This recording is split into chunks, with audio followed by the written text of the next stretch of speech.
After my parents' funeral, my girlfriend's parents forged guardianship papers.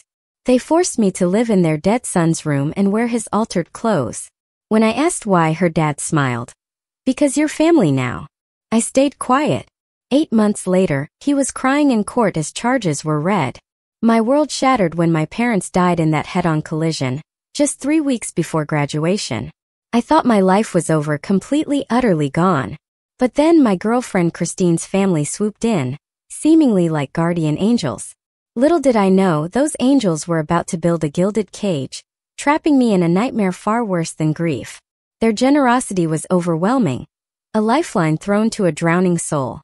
Tanya and Roger, Christine's parents, swore I was family, offering their guest house, paying my senior year tuition without blinking, even buying me a car and hiring a grief counselor. Felt like salvation. But even then a chill lingered. Their son Gregory had died 2 years prior, a hiking accident, they called it, and his ghost was everywhere. Trophies gleamed on the mantel, his Harvard acceptance letter hung proudly framed in the hallway, and his bedroom, it was a pristine shrine, preserved as if he'd just stepped out for a moment. I'd never met him, but his presence was a constant, unsettling hum beneath their kindness. But then a subtle shift began. Tanya started buying me designer clothes, expensive brands I'd never even heard of, and when I'd wear them, Roger, he'd get this look in his eyes, a strange, almost spectral gaze, like he was staring right through me, seeing a ghost instead of me. Dinners became mandatory, an unspoken expectation. Christine, bless her heart, thought it was adorable, saying her parents never took to her other boyfriends like this. So when they finally suggested I move into Gregory's old room, she practically shrieked with delight. They really see you as family now, she beamed. I wanted to feel grateful, I truly did.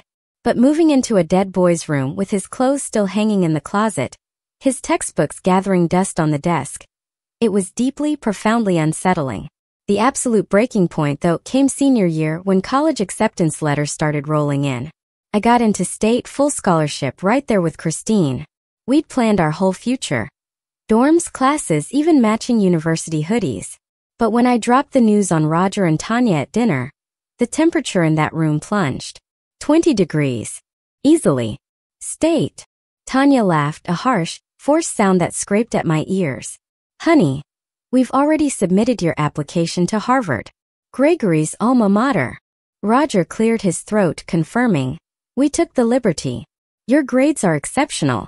They practically guaranteed acceptance. I stared, utterly floored. I looked at Christine, pleading for support, but she was just nodding along. Babe, it's Harvard, she gushed.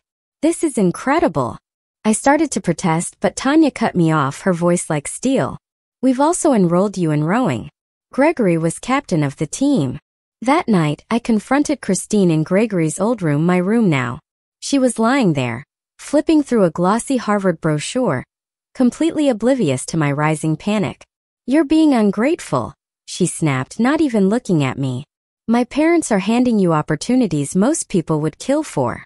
When I pressed her, demanding to know why they'd made these colossal life decisions without me, she finally met my eyes, her gaze chillingly distant.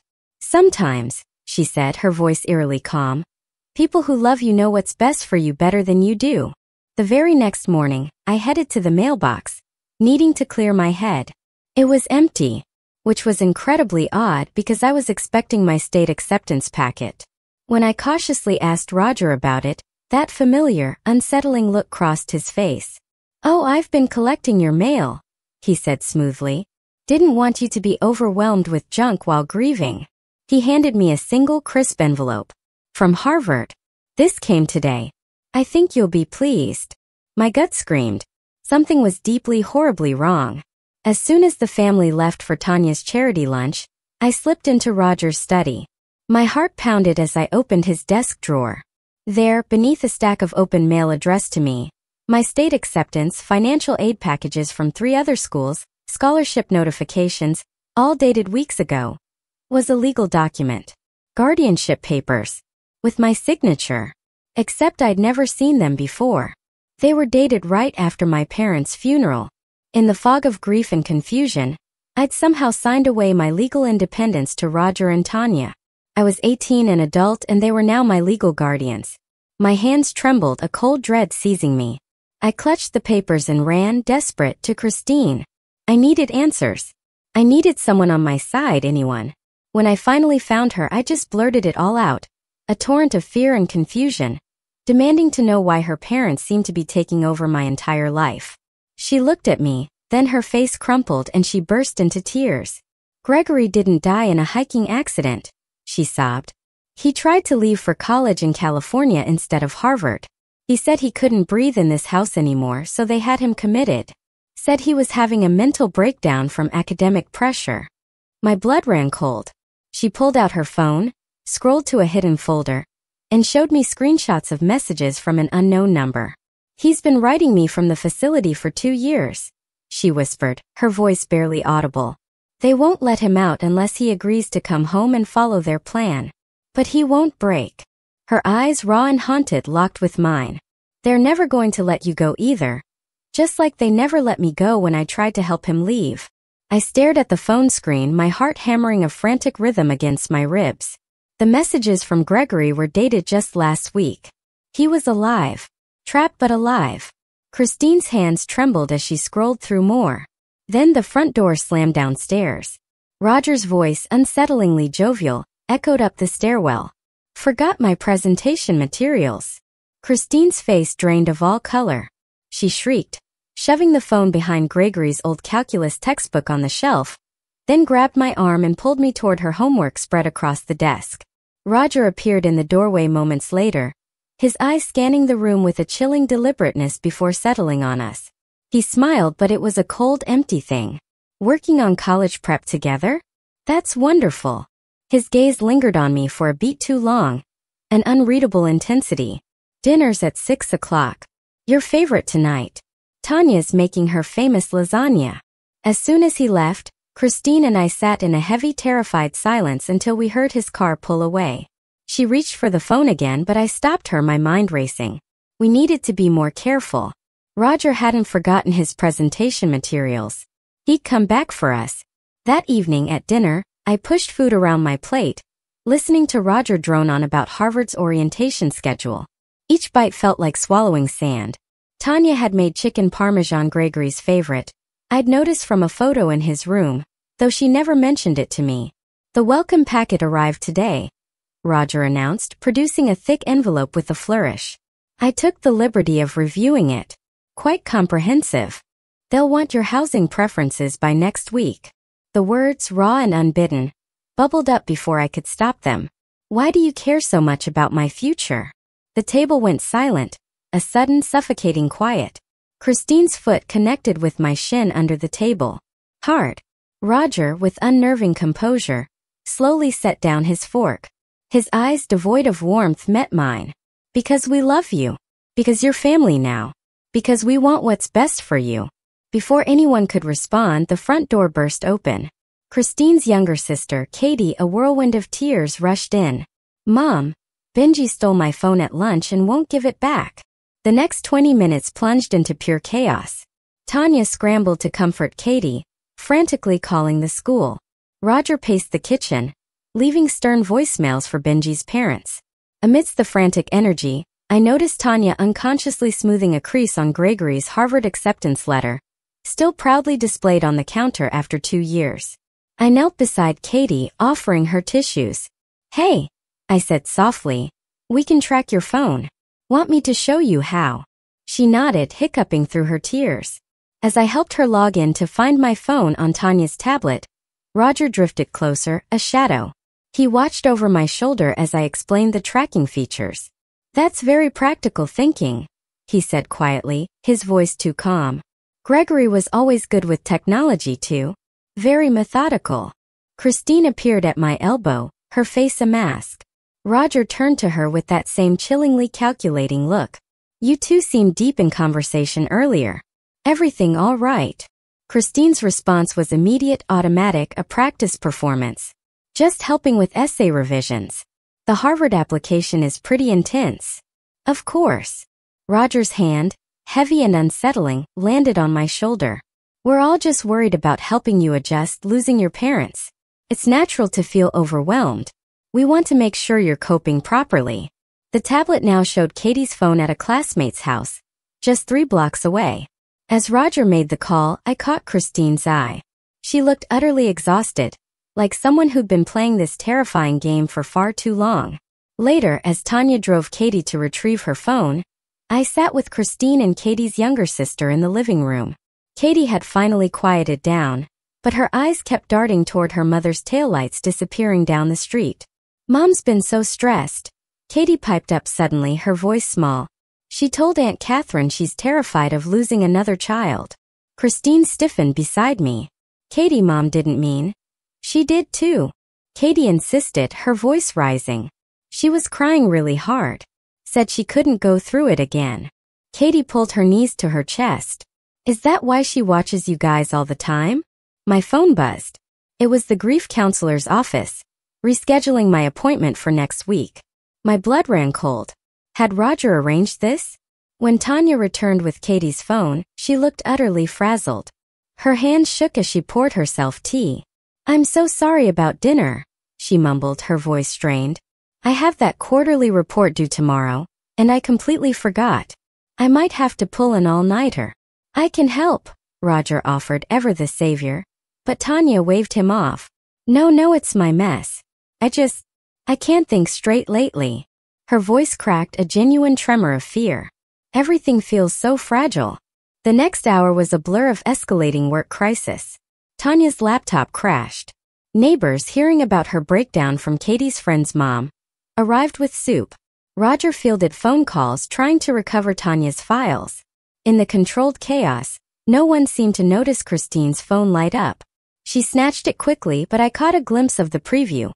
A new message from the contact labeled G. Christine's thumb moved to dismiss it, but Roger's voice, sharp and sudden, cut through the room. "Christine, whose message was that?" "Just Sarah, about debate practice."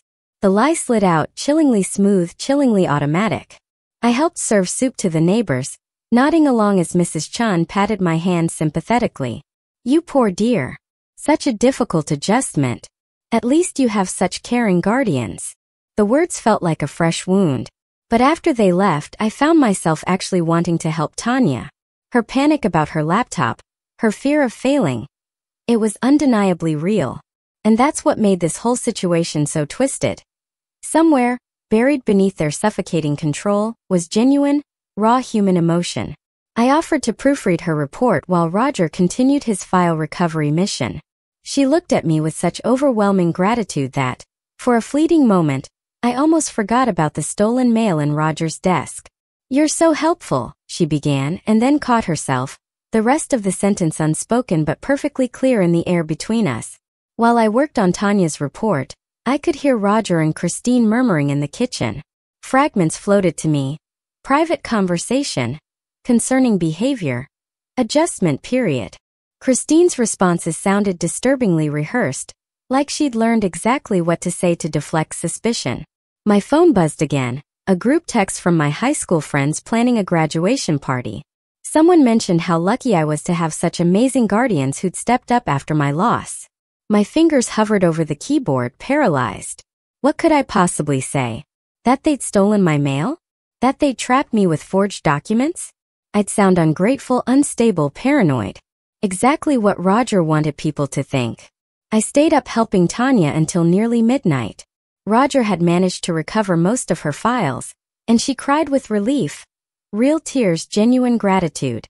It made my skin crawl, knowing this woman, capable of such profound emotion over a work deadline, had also helped forge my guardianship papers. As I finally headed to Bet Gregory's bed, Roger stopped me in the hallway. "Thank you for helping with Katie earlier," he said, his voice smooth as silk. "And Tanya, family supports each other, right?" "Family." His eyes narrowed just perceptibly. "The grief counselor called," he continued, his tone casual, yet laced with menace. "Said you've been discussing some concerning topics. Feeling trapped, paranoid. These are normal grief responses, but we want to make sure you're getting proper help." My blood ran cold. Patient confidentiality meant absolutely nothing when your therapist reported directly to your legal guardians. "I'm fine," I managed, my voice barely steady. "Of course you are," he countered, his smile not reaching his eyes. We're here to make sure you stay that way. He paused at his bedroom door, then turned back, his gaze piercing. Oh, and I noticed you were in my study earlier. Looking for something specific. I forced my expression to remain neutral, fighting the panic rising in my throat. Just wanted to check if my state packet had arrived. Force of habit. Ah, well, he purred. Harvard will send everything directly to me as your guardian. Less for you to worry about. His smile was razor sharp, a promise of control. Sleep well. Tomorrow we'll discuss the rowing team tryout schedule. In my room, Gregory's room, I lay awake staring at the ceiling. The same ceiling he'd stared at for 18 years. His old textbooks loomed on the shelf, hiding Christine's phone with its desperate messages from a brother everyone thought was dead. Somewhere Gregory was fighting to maintain his sanity in whatever facility they'd locked him in, just like I was fighting to maintain mine in this house. I thought about my parents. 3 weeks ago felt like a lifetime. They'd worried about Roger and Tanya's influence. I suddenly remembered those last few dinners we'd had before everything. The way Mom would change the subject when I mentioned Christine's family. The way Dad suggested I consider colleges out of state, far away from their reach. Had they sensed something I'd been too blind, too in love to see? My phone showed 17 missed calls to my old house over the past week. Roger was right. It did look obsessive, unstable. Everything I did, everything I said, could be twisted into evidence of a grief-induced breakdown. Just like Gregory's desire for independence had been twisted into mental illness, requiring institutionalization. The Harvard welcome packet sat on my desk, a mocking testament to my stolen future. Every form Roger filled out, every decision he made for my benefit, tightened the trap. Christine was right. They were never going to let me go. But unlike Gregory, I knew what I was fighting. I knew their game. I pulled out a notebook and began to write. If Roger wanted to document my behavior, I would document his. Every controlling action, every forged signature, every piece of stolen mail. The war had begun, and I refused to end up in a facility, writing desperate messages to Christine from behind locked doors. Tomorrow Roger would push harder. Tanya would buy more of Gregory's favorite clothes in my size. Christine would continue her performance of the supportive girlfriend, while hiding her brother's proof of life. And I would smile and nod and plan, because now I understood the game. They thought grief made me weak. They were wrong. Grief made me dangerous, because I had nothing left to lose except my freedom, and I'd die before I let them take that too. The morning brought Tanya's newest announcement at breakfast. She'd signed up to volunteer at my old elementary school, the same one where Mrs. Peterson had taught me 3rd grade. Roger nodded approvingly at her new commitment to childhood education. My stomach churned, watching her butter toast with the same hands that had forged my signature. Christine, ever the dutiful daughter, reported to her parents that I'd seemed upset about the Harvard opportunity during our study session. I countered by casually mentioning Christine had appeared frightened to speak freely. Both observations held truth from different, twisted angles, creating a perfect stalemate of credibility. The mandatory family therapy session arrived faster than expected. Dr. Whitman's office smelled like vanilla candles and false comfort. Roger, ever the tactician, brought up my old complaints about my parents' protective nature, how I'd called them overbearing when they'd questioned my relationship with Christine. The court-appointed counselor scribbled notes while I sat frozen, watching my own words transform into damning evidence of my instability. Katie's innocent repetition of her mother's explanation hit harder than any accusation. She'd overheard Tanya telling someone I was too sad to make good choices about college. The child's genuine confusion about why I seemed upset by their help made my chest tighten. Even the youngest member of this family had been recruited into their insidious narrative. The doorbell camera footage Roger presented showed me pacing outside for 20 minutes before entering the house each day. He'd compiled a chilling montage, meticulously documenting my reluctance to accept their support. Every hesitation, every moment of dread was weaponized. My request to review the guardianship papers triggered an emergency family court hearing.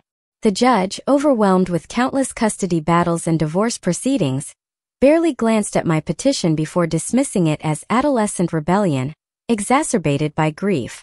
Roger's lawyer had prepared for months. Mine, a frantic legal aid attorney, was running late from another case. That evening, I discovered Roger had changed the Netflix password. But muscle memory and a sudden chilling intuition helped me guess the new one: Gregory's birthday. The viewing history revealed Gregory's final weeks of freedom, spent watching prison break documentaries and survival shows. Each title told a story of his growing desperation. Roger's LinkedIn post, meanwhile, painted a very different picture. Years of involvement with troubled teens, glowing recommendations from grateful families. Reading between the lines revealed a pattern: vulnerable young people who'd lost their way, guided back to prestigious paths by his firm hand. Gregory had been his first project, his first failure. The grief counselor's next call came while Roger sat across from me at dinner. She needed to discuss some concerning statements I'd made about feeling trapped. Roger's expression remained neutral as she spoke through the speakerphone, but his fingers drummed against the table in barely concealed satisfaction. My attempt to record our next conversation failed spectacularly. Nervous fingers hit the stop button instead of record, and the glaring red icon remained visible on my phone screen. Roger noticed immediately, his calm inquiry about why I'd need to record our discussion sending ice through my veins. Harvard's orientation deadline loomed like a guillotine. Accept and remain under guardianship through college. Decline and lose the opportunity forever. Roger reminded me daily of the generous gift they'd arranged, how ungrateful it would appear to waste such privilege. Mrs. Peterson chose job security when the anonymous complaint arrived at her school. Someone had reported an inappropriate interest in a student's family situation. She couldn't risk her tenure, not with retirement so close. Her apologetic look across the parking lot said everything her silence couldn't. Tanya's laundry habits revealed new depths of manipulation. Gregory's clothes started appearing in my dresser, expertly altered to my size, washed in the same detergent he'd used. I found myself wearing his favorite sweater to school without even realizing it, until I caught my reflection in a window. Roger's offer came wrapped in false generosity, a proper goodbye visit to my parents' grave, in exchange for accepting the family's guidance on college. The trade felt like selling my soul, but the cemetery remained off limits without my guardian's permission.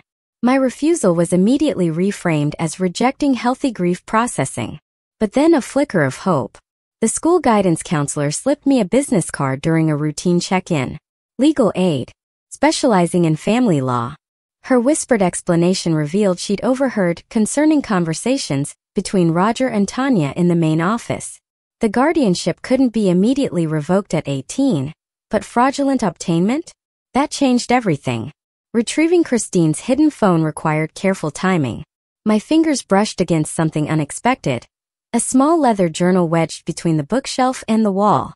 Gregory's handwriting filled pages with observations, evidence, meticulous documentation of his parents' controlling behavior. He'd been building a case before they'd committed him. The journal revealed Gregory's genuine attempts to help Roger with legitimate business problems, showing a loving son before his parents' betrayal. Every entry demonstrated the slow, agonizing realization that love and control had become utterly inseparable in his parents' minds. Christine's grandparents, when I cautiously approached them for support, faced an impossible choice. Speaking out meant losing access to their beloved grandchildren. Their agonizing decision to remain neutral preserved family relationships, but eliminated another potential refuge. The pain in their eyes suggested they knew exactly what was happening but felt utterly powerless to intervene. I began adopting Tanya's own techniques, meticulously documenting Roger's behavior around other teenagers. His concerned observations, his interactions at school events, his lingering interest in troubled students, his offers of mentorship to vulnerable kids, all carefully noted in my own journal. Research led me to Gregory's former therapist, now working part-time at a coffee shop downtown. Ordering a latte while making small talk about the weather, I subtly learned about psychiatric holds, involuntary commitments, the legal mechanisms that had trapped Gregory for 2 years. She couldn't discuss specific patients, but her general explanations painted a chillingly clear picture. Gregory's email password appeared in his journal, a combination of his rowing team number and the date he'd tried to leave. The library computer provided anonymous access to years of correspondence, evidence Roger didn't know existed. Messages to lawyers, desperate attempts to secure help, documentation of his parents' escalating control. My estranged uncle emerged from wherever he'd been hiding since the funeral, suddenly interested in contesting my parents' will. His custody claim had nothing to do with genuine concern and everything to do with inheritance. Fighting both Roger and my uncle meant missing Harvard's response deadline entirely. The system marked my silence as declined by non-response. Legal fees drained my college fund, while Roger, as my guardian, accessed the accounts, citing a family emergency. My part-time job evaporated when the manager, clearly under pressure, cited excessive personal drama affecting workplace reliability. The replacement hire turned out to be Tanya's neighbor's daughter, a detail that felt less like coincidence and more like a calculated removal of my independence. Roger changed the locks on Gregory's room, my room citing safety concerns. I found myself sleeping in Katie's room, surrounded by unicorn posters and stark reminders of the innocence being corrupted by this family's dysfunction. My grandmother's tearful phone call begged me to stop tearing the family apart. Her words about making Gregory's situation worse with all this attention cut deep. She didn't understand that silence had enabled 2 years of his imprisonment. Christine's debate championship dreams crumbled when my investigation triggered questions about Roger's recommendation letter. Her tears were genuine disappointment, not manipulation. As she watched her academic future dissolve, her coach's husband threatened divorce if she got dragged into custody battles. The impossible choice crystallized: continue pursuing truth while destroying innocent futures, or surrender to preserve what remained. Christine's moment of doubt, wondering if her parents truly believed they were helping, mirrored my own painful uncertainty. The line between delusion and deliberate harm had blurred beyond recognition. My public admission of my past, even lies about my parents' drinking habits, was a sacrifice of credibility for honesty. I protected their image while alive, claiming they were perfect when they'd struggled like anyone else. Now that admission became evidence of a pattern of deception, even as I desperately insisted. This time is different. The revelation from my parents' former neighbor hit like a physical blow. They'd sought lawyer recommendations for a family protection matter weeks before their death. The accident's timing felt less like tragedy and more like terrible convenience. Roger's emergency motion claimed I posed a danger to family stability. The court date acceleration meant my legal aid lawyer would be in trial, leaving me with whoever the office could spare. Roger's team had prepared for months. Mine had days. His genuine, horrifying belief in saving me from Gregory's mistakes made everything worse. Years of working with troubled teens had convinced him that firm guidance prevented tragedy. His tears at my parents' grave were real, even as his methods destroyed lives. Christine's guilt about failing to save Gregory became my cruelest weapon. I manipulated her emotions, extracting facility information through calculated, ruthless cruelty.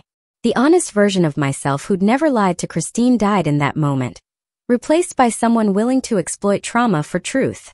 Katie's art therapy drawings arrived unexpectedly during a babysitting session. Her innocent sketches of a missing brother revealed more than any confrontation could. Gregory's absence haunted even those too young to understand why. The minor legal victory establishing guardianship fraud felt hollow against Roger's genuine tears. We stood at my parents' grave for different reasons. Him mourning another lost child. Me grieving the parents who tried to protect me from this moment. Roger's comparison between my behavior and Gregory's breakdown gained traction with the family court evaluator. The pattern seemed identical to outside observers. A traumatized teen rejecting loving support. Only I knew the support itself was the trauma. Everything hinged on Gregory's testimony from the facility. Would he risk extended commitment to speak truth, or had 2 years broken his will to fight? The video link scheduled for next week would determine both our futures. Katie's innocent question about why I wanted to hurt her parents cut deeper than any professional evaluation. My past kindness to her became leverage. Her confusion genuine as she struggled to understand adult deceptions. High school teachers chose sides based on job security and administrative pressure. Those with tenure offered quiet support. Newer hires maintained careful distance. The building itself became a battlefield of loyalties and calculated risks. Family courts designed for parental disputes, not guardianship fraud, created procedural nightmares. Legal mechanisms assumed good faith that simply didn't exist here. proving coercion didn't automatically void guardianship. A lesson learned through expensive, bitter defeats. The paralegal from my parents' old firm reviewed files after hours, risking her job for truth. Her discovery of documentation my parents had gathered confirmed their fears. They'd known something was wrong, but stayed in contact to protect me, gathering evidence until the accident stole their chance to act. The emergency key to their home safe had seemed like paranoid preparation when they'd given it to me. Now it revealed meticulous documentation of Roger's behavior, Tanya's manipulations, their growing concern about my relationship with Christine. They'd seen what I'd been too in love, too grief-stricken to notice. Their final week, spent in fear but unwilling to abandon me to face Roger alone, spoke to a parental love I'd never fully appreciated. They died protecting me, and honoring them meant finishing what they'd started, regardless of personal cost. Using their evidence meant destroying any illusion of normal family life, but normal had died with them in that collision, leaving only the brutal choice between comfortable lies and destructive truth. Roger's overconfidence led to contradictory sworn statements about guardianship discussions. His timeline shifted with each telling, revealing gaping cracks in the carefully constructed narrative. Notarized documents contradicted earlier testimony, providing the leverage needed for a serious legal challenge. I presented my parents' evidence without vindictiveness, maintaining the dignity they'd have wanted. Roger's realization of the scope of their documentation played across his face. They'd been building a case for months before their death. Legal momentum shifted as patterns of deception became undeniable. The court couldn't ignore evidence authenticated by handwriting experts, backed by witness testimony.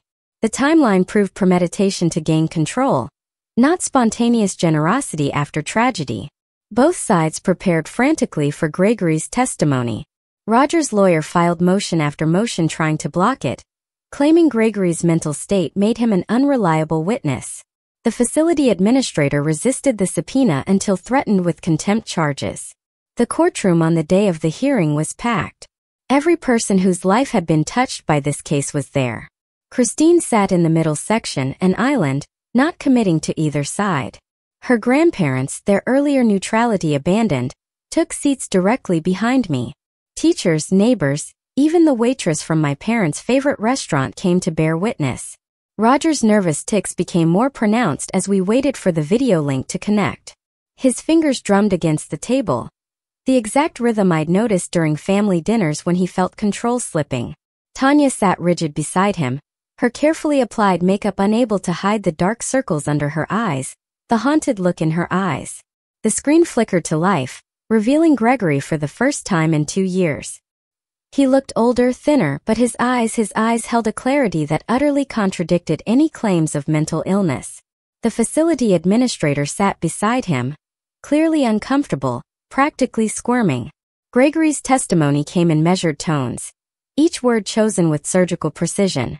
He detailed his parents' escalating control, their explosive reaction when he'd chosen California over Harvard, the way they twisted his desire for independence into symptoms of a mental breakdown. He produced his own documentation, journal entries, recorded conversations, irrefutable proof of his mental competence that the facility had tried to suppress. The administrator squirmed even more as Gregory revealed the facility's financial connections to Roger's business. Monthly payments far exceeding standard care costs, bonuses tied to keeping Gregory committed, even a promised donation for a new wing contingent on his continued residence. The judge's expression darkened with each devastating revelation. Roger's breakdown started subtly, a tremor in his hands, sweat beading on his forehead despite the cool courtroom. But when Gregory described the specific, insidious manipulation tactics his parents used, Roger's carefully maintained composure finally cracked. He began speaking out of turn, interrupting, insisting he'd only wanted to help, that Gregory needed structure, that I was making the same mistakes. The judge's gavel slammed down, silencing him, but the damage was done. Roger's outburst revealed the terrifying depth of his delusion. His genuine, horrifying belief that controlling others, even imprisoning them, constituted love. Years of working with troubled teens had convinced him that firm guidance justified any means, that freedom of choice was a luxury traumatized youth simply couldn't afford. Tanya's tears, however, seemed heartbreakingly genuine as she watched her own son testify against her. Her whispered attempts to justify their actions to her lawyer painted a vivid picture of a woman who had lost one child to what she saw as bad decisions, and was utterly terrified of losing another, even if it meant destroying them in the process. The judge ordered a recess to review the overwhelming evidence. In the hallway, Christine finally approached me, for the first time since the proceedings began. Her apology came through actions, not words. She handed me a flash drive containing every message from Gregory she'd hidden, every piece of evidence she'd been too frightened to share before. Katie, her face streaked with tears, clung to her grandmother's hand, her confusion evident as she struggled to understand why her brother was on a screen instead of at home. Her innocent questions about when Gregory could visit cut through all the legal complexity, straight to the agonizing human cost of her parents' actions. When court reconvened, the judge's ruling was swift, unyielding, and absolutely decisive. The guardianship was voided immediately. All documents related to it declared fraudulent. Roger faced criminal charges for forgery and fraud. The facility administrator would be investigated for accepting bribes and unlawful detention. But the judge went further. Recognizing a horrifying pattern of behavior, she ordered mandatory psychiatric evaluations for both Roger and Tanya. Gregory, my newfound brother in this twisted saga, would be released immediately, with a comprehensive treatment plan for readjusting to life outside the facility's oppressive walls. And I would receive an independent guardian ad litem until age 21, someone to help navigate the legal and financial aftermath without controlling my choices. Roger's final, shattering breakdown came as court officers prepared to take him into custody. His desperate insistence that he'd saved dozens of troubled teens, that his methods worked, that Gregory and I were simply ungrateful for his help, revealed the terrifying, unshakable depth of his delusion. Even facing criminal charges, he wouldn't accept that love without freedom was just another insidious form of prison. Tanya chose a different path. Faced with the stark reality of losing her remaining children if she didn't cooperate, she agreed to intensive therapy and supervised visitation. Her reluctant recognition that her profound fear of loss had tragically driven her to destroy the very things she tried to protect, offered a fragile glimmer of hope for eventual healing. The community divided predictably. Some had quietly suspected something was wrong, but had chosen comfortable silence over difficult truth. Others expressed genuine shock, utterly unable to reconcile the generous, upstanding family they thought they knew with the horrifying reality exposed in court. A few brave souls admitted they'd seen signs, but had felt utterly powerless to intervene without concrete proof. Christine's grandmother, her eyes filled with sorrow, pulled me aside after the ruling. Her quiet admission that she'd been documenting concerns about Roger for years, but hadn't known how to act on them, echoed a common theme. Many had seen pieces of the truth, but lacked the complete picture or the courage to act. The financial aftermath proved complex, a tangled web of legal battles. My parents' estate tied up in court would take months to fully resolve. The college fund Roger had ruthlessly drained required forensic accounting to trace. Harvard's admission, tainted by fraud, had to be formally withdrawn. My state scholarship, lost to missed deadlines, couldn't be reinstated until the next academic year. Gregory's release required painstaking planning. 2 years of institutionalization had left invisible scars that freedom alone couldn't erase. The treatment team developed a gradual reintegration plan, supervised housing at first, then increasing independence as he slowly readjusted to making his own choices again. Our first meeting outside the facility was awkward, raw. 2 strangers bound by shared trauma, circling each other cautiously. His profound gratitude for my role in exposing the truth came through gestures, in the quiet intensity of his gaze, rather than words. He'd followed the case from inside, knowing his testimony would be crucial, but unsure anyone would fight hard enough to demand it. Christine faced her own bitter reckoning. Her parents' actions had tainted every achievement, every recommendation letter, every opportunity they'd arranged for her. Some bridges burned beyond repair. Her debate coach, for example, couldn't continue their association. Her college applications needed complete revision, stripped bare of Roger's powerful connections. But she also found unexpected support.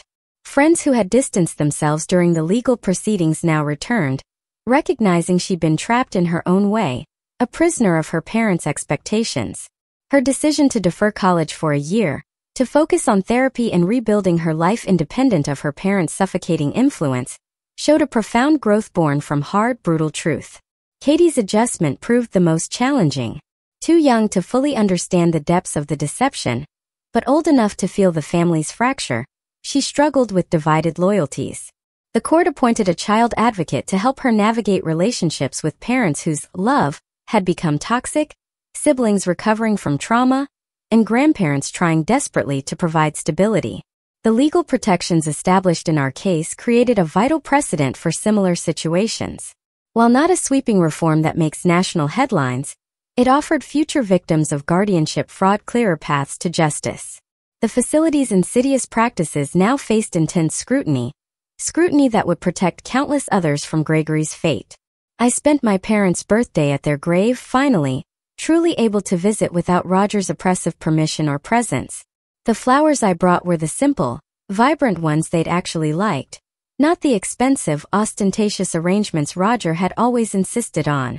Their sacrifice in gathering that evidence, their unwavering determination to protect me even as danger closed in around them, had ultimately saved both Gregory and me from even longer imprisonment.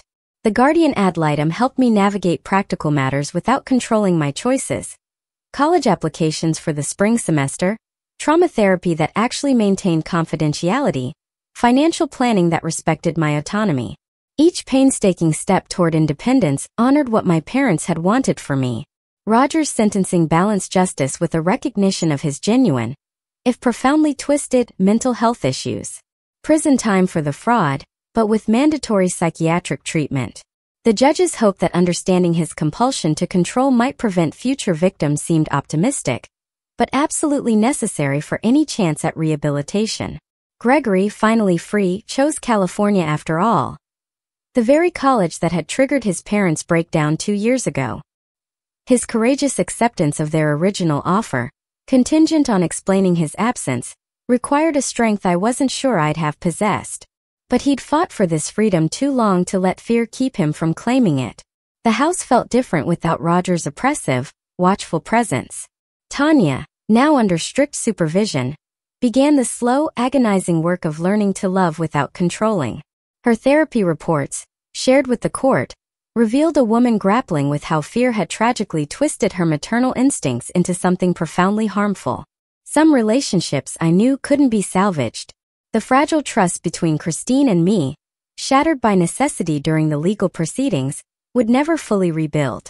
We'd both done what survival required, but the cost was a connection that couldn't withstand that kind of calculated manipulation. Yet others emerged stronger. Mrs. Peterson, freed from the unspoken threat to her career, became an ardent advocate for students in similar situations. The guidance counselor, who'd risked her job to slip me that business card, established new protocols for identifying and helping trapped youth. 6 months after the verdict, I stood in my own apartment. Boxes of my parents' things, finally retrieved from storage, surrounded me. Each item held memories untainted by Roger's insidious influence. Photos from family vacations he'd never controlled, letters between my parents that revealed their quiet strength, evidence of a life that had been undeniably real and undeniably mine. The independence felt fragile some days. Trauma didn't vanish with legal victory. Hypervigilance around authority figures, a persistent difficulty trusting offers of help, the instinct to meticulously document every interaction. These shadows would take years to fade. But they were my shadows to face, my choices to make. Gregory and I maintained contact through careful, coded messages, both still learning to communicate without the ghost of surveillance. His progress reports from California revealed someone slowly, but surely reclaiming the life stolen from him. Not the Harvard path his parents had demanded, but his own hard-won journey toward healing. Spring arrived, bringing with it a tentative, fragile hope. Gregory was thriving in California, building a life that was truly his. Christine was slowly, painstakingly rebuilding her own future with honest effort. Katie was learning to navigate her complex family relationships with the steady guidance of professional help. Even Tanya showed genuine, if reluctant, progress in therapy, slowly accepting that her children needed freedom more than her suffocating protection. Only Roger remained unchanged. His letters from prison, the few I received and quickly discarded, revealed someone utterly convinced he'd been right all along. His inability to recognize the profound harm he'd caused meant he'd likely never be safe around vulnerable youth again. Sometimes I realized the greatest tragedy was someone too broken, too deluded, to ever truly realize they needed healing themselves. My apartment became a sanctuary, a haven of chosen solitude. No monitoring. No documentation required. No permissions needed. Just the raw, exhilarating freedom to make mistakes, to choose poorly, to learn from consequences. Everything Roger had tried to steal from me in the name of protection. The guardian ad litem's role gradually, naturally decreased as I proved myself capable of managing my own affairs. Each milestone, signing my own lease, managing my finances, making my own medical decisions, felt like reclaiming pieces of autonomy Roger had tried to steal forever. On what would have been my parents' anniversary, I visited their favorite restaurant. The waitress, who'd witnessed my confrontation with Roger months ago, smiled sadly as she served their usual order. This time I could eat without fear, honoring their memory through my simple presence in a place they'd loved. Gregory graduated from California with honors, his success all the sweeter for being earned on his own, hard-won terms. His invitation to the ceremony included a small, powerful note. "Your fight," it read, "gave me the chance to finish what I started." To prove that freedom and success aren't mutually exclusive, no matter what they believed. The final legal proceedings wrapped up with quiet efficiency. Restitution ordered. Sentences served. Protective orders firmly in place. The system had worked imperfectly perhaps but adequately to address wrongs that could never be fully undone. Justice served cold but better than none at all. I kept one photo on my desk, my parents at their last birthday dinner, unaware of how little time remained. They looked happy but watchful, protective even in celebration. Their love had been imperfect, yes, but profoundly real. They'd controlled nothing, yet tried to shield everything. The crucial difference between them and Roger was choice. They'd prepared for my freedom, even as they'd feared for my safety. Life continued with its ordinary complexity. There were bad days, days when trust felt impossible, when the shadows of the past still loomed large. But there were also good days, days when independence felt like flying. Therapy appointments that actually helped. Relationships built on honesty rather than manipulation. The gradual, painstaking construction of a life that belonged fully to me, shaped by trauma, but never ever defined by it. Roger would serve 5 years. Tanya would continue supervised visits indefinitely. Gregory would build his California life unrestrained. Christine would find her own redemption. Katie would grow up knowing that true love meant letting go. And I would honor my parents by living freely, choosing my own path with all its inherent risks and rewards. Never again trading autonomy for false security. The war was over. The rebuilding had truly finally begun. I chose psychology as my major, driven by a profound personal need to understand how love becomes manipulation, how genuine mental illness differs from manufactured symptoms, how families can heal from the specific, insidious trauma of betrayal disguised as care. The irony of studying what had nearly destroyed me wasn't lost on anyone. But it was my choice. And that made all the difference.